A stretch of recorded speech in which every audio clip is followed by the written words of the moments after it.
it's Dale here again. Today I thought I would show you my piece which I made for the Regen exhibition for WAFTA, which was on display in Fremantle a couple of weeks ago. I called my piece Regrowth. I had a picture that I sent to Jacinta and she dyed up these colours. She thought it reminded her of Somerset, and I thought since we are going to the UK, it was highly thoughtful to go with it. So the regrowth is because at this time of the year it's springtime in Australia, and I love this time when it's not too hot. It will become too hot, and I love the fact that the new growth comes and all that sort of thing.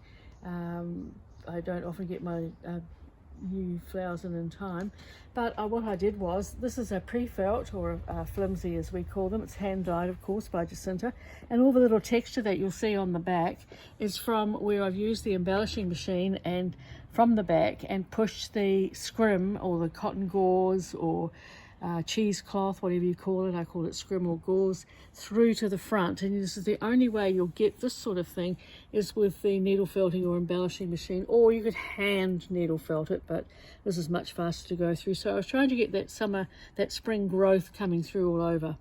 And then I made 4 little panels. Originally I had thought I'd make a little book, but I decided that they were sort of part of what you might get in the spring.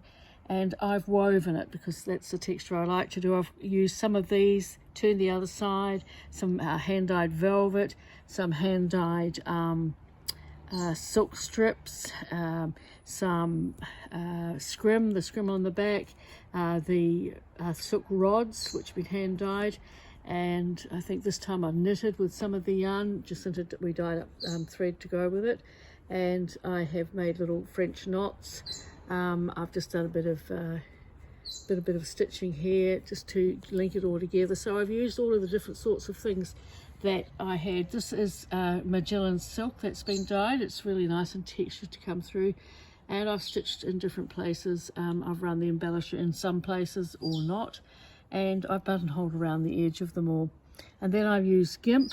Everybody knows I love to work with GIMP, and I've stitched it down. I think this is sort of part of maybe I don't know, the seasons or the stars or something like that. I'm not particularly philosophical about these things. And then I used very fine cotton which we had, and I stitched it on, used it on through the sewing machine, because I don't have a machine thread that matches this, but a very fine cotton works beautifully wound onto your machine, top and bottom. And I made a whole lot of little flower stitches with my flower stitch foot, and you can see them here, and then I linked them all up right round to here. So what I'm just doing, I guess, is what I like to do. That's coordinating my threads and my fabrics in the colours that please me. So, and then the other thing is, somebody commented that it wasn't regular. Nature is never regular, so it's always good that it's out of shape, because you never see perfection in nature, and you wouldn't expect to see perfection in nature. And so I don't strive for what you'd call perfection. I'm just looking at how it goes. I've also used around the outside where I've buttonholed, I've used different thicknesses of threads all the way for contrast. And this little piece here is an error. It's where part of the silk rod came through the embellishing machine because it was sitting there, but actually it's just quite a nice little sky texture into there. So I hope that gives you a little insight into what I did. I was quite pleased with it, and I think it's going to hang on the wall, perhaps, never know. So I'll see you again next time. Bye.